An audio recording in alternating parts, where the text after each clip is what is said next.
Oh! Oh, she's pointing the wrong direction. She's trying to turn around with her big tail. There you go. Silly girl. Oh, you're beautiful. Oh my God.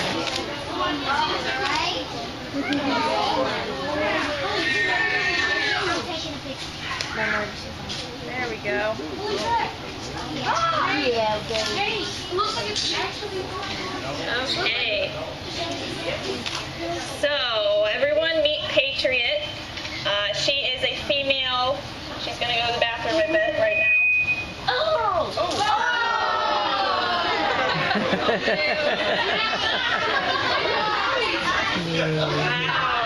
I bet she was holding that in the whole trip.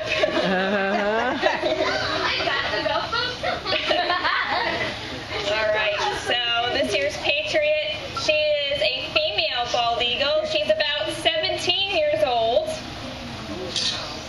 And she was found as a baby that fell out. She fell out of her nest. There was a really bad storm, and it knocked over the nest, and she actually fell into some water, fell into a kind of a stream area, and her sibling drowned, but she was able to she was rescued.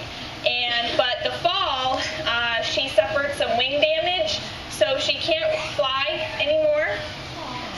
So that is why we have her at the sanctuary.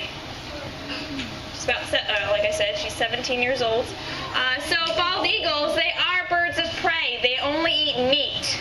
And their favorite food to hunt are, of course, fish.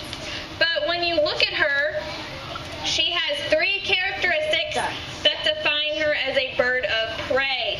Those 3 characteristics are her large eyes. Birds of prey have great eyesight.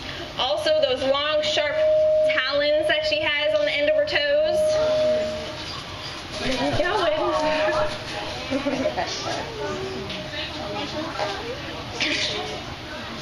And the last tool that all birds of prey have is their beak. Look at that beak. It's in that hook shape. It's very pointy at the end, very sharp.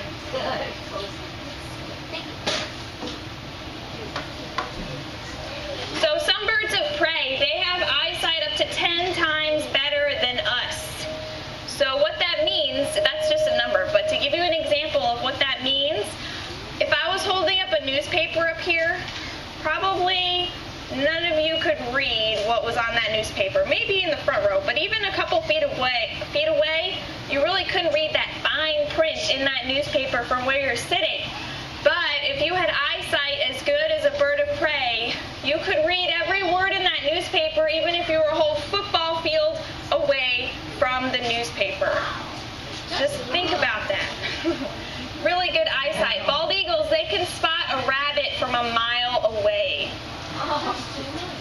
So they have great eyesight. And because of that, that's why their eyes are so large compared to the sizes of their heads. I mean, if you look at her, the size of her head, it's not very big. And it is smaller underneath all the feathers, too.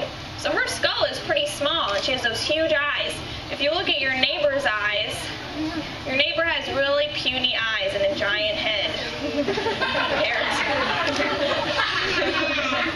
compared to this girl up here. So once she spots, let's say she spots a rat or a rabbit, once she spots that food item, she's going to fly towards it and pull out her feet at the last second and grab that rat with her feet. She'll use her feet to actually kill the rat. She'll squeeze it, and it's like 8 steak knives piercing the rat, and kills it very, very fast. They have 4 talons on each foot. 3 point forward and 1 points in the back. That is called a hallux, and it acts like a thumb, and it helps her to hold on to her food as well as to hold on to tree branches as well. But their longest talon probably measures around 2 inches long, and they also have an extremely strong grip as well. They can squeeze so hard. That's why we have to wear these thick leather gloves. I don't know why it keeps doing that. That's why we have to wear these thick leather gloves when we handle these birds. She got a little itch. To protect our hands from their sharp talons. Some birds can squeeze with up to 1,000 pounds of pressure per square inch. So some birds of prey could easily even squeeze through this leather glove, reach my skin, and break some of my bones. Does anyone know where the nearest hospital is? Just kidding.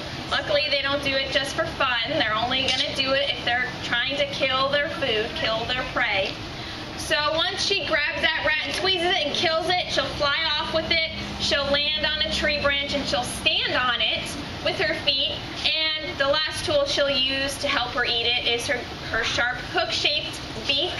And she will use that beak to tear the rat into bite-sized pieces. Now, birds, they do not have teeth in their beaks because teeth are pretty heavy and teeth would kind of weigh them down. It would be more difficult for them to fly. So no birds have teeth.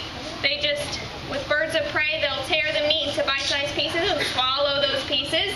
Also, if she wanted to, she could even open her mouth wide enough to swallow that rat whole, fur, bones, and tail, and all. Now, her body can't digest all of the fur, so her body, her stomach, will actually form what we call a pellet. And it's basically just a ball of fur, and about 12 hours after she's swallowed that rat, she'll cough up that ball of fur. Just like your cat would cough up a hairball, these birds, they cough up little fur balls. Now the three... That was delayed. Okay. So the three characteristics to look for in a bird of prey are those large eyes, those long sharp talons, and that hook-shaped upper beak. Now, bald eagles, they are only one of two species of eagle that we have here in the United States. We only have two. The other is the golden eagle. And sometimes juvenile bald eagles get confused to be golden eagles because when they're 5 years old and younger, bald eagles don't have that white head and white tail yet. They don't grow that in until they're about 5 years old. And when they're younger, when they're juveniles, they're pretty much just all brown. But they're full grown, so they're the size, they can be similar size to a golden eagle. But they're all brown, and sometimes people do confuse them to be a golden eagle. But there's a couple ways you can tell the difference. First of all, take a look at where you are. It's a very rare sight to see a golden eagle around here. They rarely come over this way. They're found more out west. They like wide open spaces. They like mountainous areas. Also, juvenile bald eagles, they do have white, kind of random white patches throughout their body. They might have some speckled white on their chest. They'll have a lot of white underneath their wings. Maybe a triangular shaped white on the back of their, behind their neck. So you can kind of tell the difference that way too. Golden eagles aren't going to have that. They're just going to be all brown with a gold coloration on the back of their head. That's how they got their name. Also, bald eagles, they do build the largest nest out of any living bird in the world. The world record for the largest nest weighed over 2 tons. It's more than 4,000 pounds of nest. So what these birds do is they reuse their nest each year, and they keep adding to it. They add more and more sticks and branches to it each year, so the nest just keeps getting bigger and bigger and bigger. Of course, that 2-ton nest unfortunately no longer exists because the tree eventually became too weak to hold up all of that weight. And I also do feel really bad for the intern who had to weigh out all of those sticks and branches to find out how much the nest weighed. But now that you guys have had a good look at Patriot, who wants to guess how much she weighs? 80. 80 pounds, okay. In the back there? 100 something? 20? In the back? 25? 15? 50? Any other guesses? Oh, wait, one last guess? 60. Okay, so the range of guesses, we have the lowest guess was 15, and the highest was 100-something pounds. Well, Patriot, she only weighs 11 pounds. themselves. Wow. Yes. So she does look a lot heavier than she actually is, doesn't she? I mean, if you were to compare her to maybe a dog her size, that dog might weigh 20 or 25, maybe 30 pounds. But you have to remember, birds, they have hollow bones. Hollow bones are very, very light. So they have the ability to fly correctly.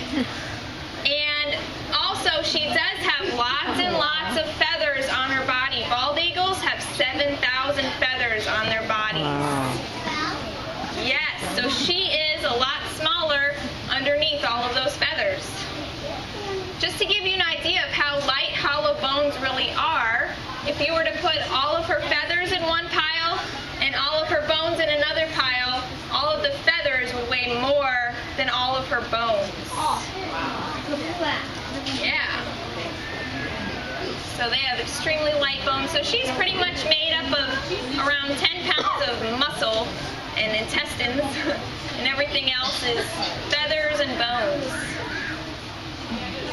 Also, she is a female, so she's kind of on the larger side of bald eagles too. Males and females, they do range different sizes. With most birds of prey, the females tend to be larger and stronger than the males. So a male bald eagle would typically weigh anywhere between 7 and maybe up to 10 pounds. But females can range from 10 all the way up to 15 pounds. So I guess she's on the smaller side of a female bald eagle. But there's no other way to tell the difference between males and females. With most birds of prey, that's how it is. They look exactly the same. The only way you can tell is by their size. What's their life expectancy? Their life expectancy in the wild is 20 to 25 years old. In captivity, they can live 40 up to 40, even sometimes 50 years old if they're lucky. I think the record for the oldest eagle, I think it was a golden eagle in captivity, was 57. It lived up to 57. At the sanctuary, our oldest golden eagle is 41. So, we feed them a wide variety of food. We'll give her fish, we'll give her rat, mice, chicks, like day-old chicks. Also venison. The Missouri Department of Transportation, when they find a freshly killed deer on the side of the road, they'll bring it to us, and we'll use it to feed our birds. Yes.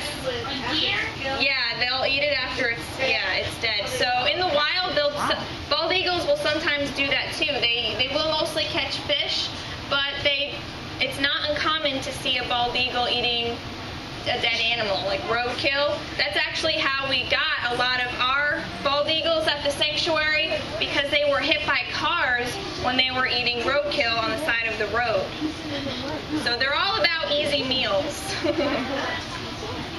But the bald eagles that you may start to see around here, I mean, it has been a very warm winter so far, so there's less bald eagles traveling this far south. But if you do see any, most of them have come from up north, in Canada and the northern United States. Once the water starts to freeze up there, they will start to migrate south. Now, they don't have a specific destination that they go to each year. A lot of other migratory birds do. They always go to the same place each year, or the same country, or the same general area. But bald eagles, they don't. They only travel as far south as they need to find open, unfrozen water where they can catch those fish. And they do love to hang around the locks and dams, because that water is continually flowing, it's moving on a regular basis, so it's staying unfrozen. Also, because that water is moving more, there is less oxygen in that water. So that makes the fish a lot more slow and sluggish. So, like I said before, they're all about easy meals. It's much easier to catch those slow, sluggish fish. Say that 10 times fast. Got another itch? Now, these bald eagles, they used to be an endangered species throughout the United States for a couple of reasons. Habitat loss, A lot of the trees where they were building their nests and perching in were being torn down for us to use. Also, the pesticide DDT, which was a very strong pesticide chemical that when farmers, they sprayed it over their fields to kill those insects, but the runoff from that pesticide, it would sink into the ground, it would go into the groundwater, which would then reach the rivers, lakes, and streams, and it would get into the fish. And then these bald eagles would eat those infected fish, and it would affect their eggs. When the female laid her eggs, the eggshells were very, very thin. That pesticide caused those eggshells to be so thin that when the mother came to lay on her eggs to keep them warm, she would just break them right underneath her body. So their population did drop drastically. Also, these birds were hunted quite a bit illegally. They were shot. They were thought to be pests. A lot of times farmers would see a bald eagle, maybe eating, a cow or a sheep out in their fields. They would think, oh, that bald eagle just killed that cow and now he's eating it. But when in fact the cow probably just fell over dead, and then the bald eagle saw it and started to eat it after it had already died. So few instances like that where bald eagles were shot because of they were thought to be pests.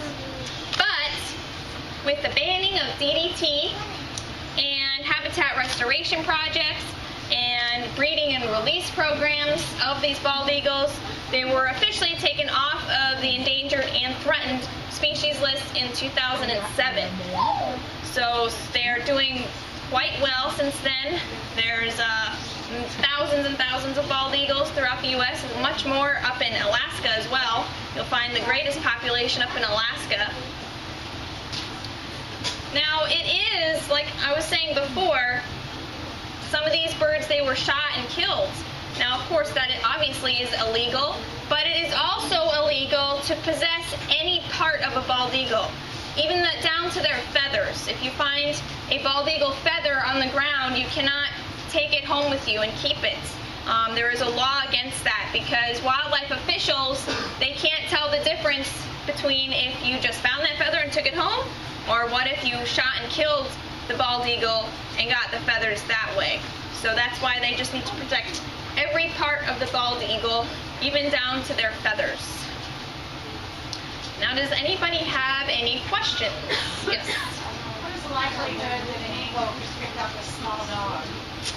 Well, bald eagles, they typically can pick up 1/3 of their weight, so they can really only lift 3 to 5 pounds worth of an animal. So unless if your dog weighs 3 or 5 pounds, but other than that, yeah, they wouldn't be able to actually carry a small dog away. But it's, they are opportunistic feeders. I know there have been cases where great horned owls have gone after cats and small dogs, but it is probably more rare for a bald eagle to go after one. But still, if you live near a forested area, you pretty much don't let your dog out at night by itself. Keep an eye out for those great horned owls. They're probably more of a threat than the bald eagle. Any other questions? Yes. Wingspan. Her wingspan is a little over 6 feet from tip to tip. It's usually anywhere between 6 to 7 feet long from tip to tip.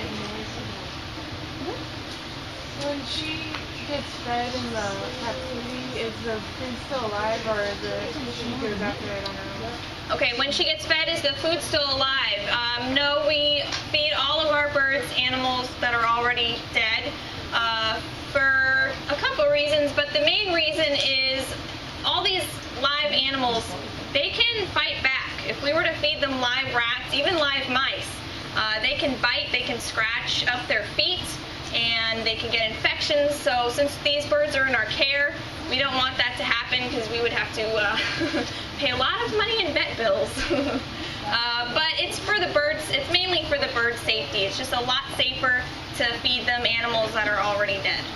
So, and they're not going to be released out into the wild. They won't be able to survive anyway, so it's not like they need to learn how to hunt or anything like that. Yes. Do you take the bird home? Can I take the bird home to my house? No. Nope, she stays at the World Bird Sanctuary. That's where she lives. Any other questions? No, she don't. Yes. No? You forgot? Okay, in the back. Is there anything that will prey on bald eagles? Do the bald eagles have any predators?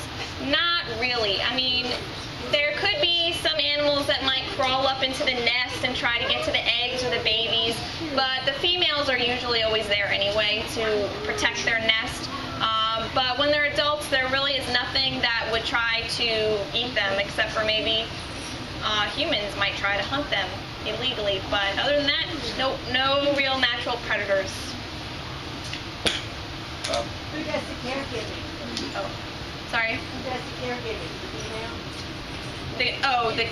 Okay, so the caregiving of so with the bald eagle nest, yes, it's mainly the female that protects the nest and lays on the eggs. That's why we think that females are generally bigger, because they're the main ones, they have to carry the eggs, first of all. They are also the main ones protecting and defending their nest. So being a bit bigger has its advantages, whereas when the males, they will do the hunting, they'll bring back food for the mother and the babies. And also, do they mate for life? Yes, they tend to mate for life, and however, of course, if one of them dies, then they will find another mate. But yeah, they'll mate for life. Can you get pictures? Picture, yes, if they want to organize that. I'll step back a little Let's bit. give a nice round of applause.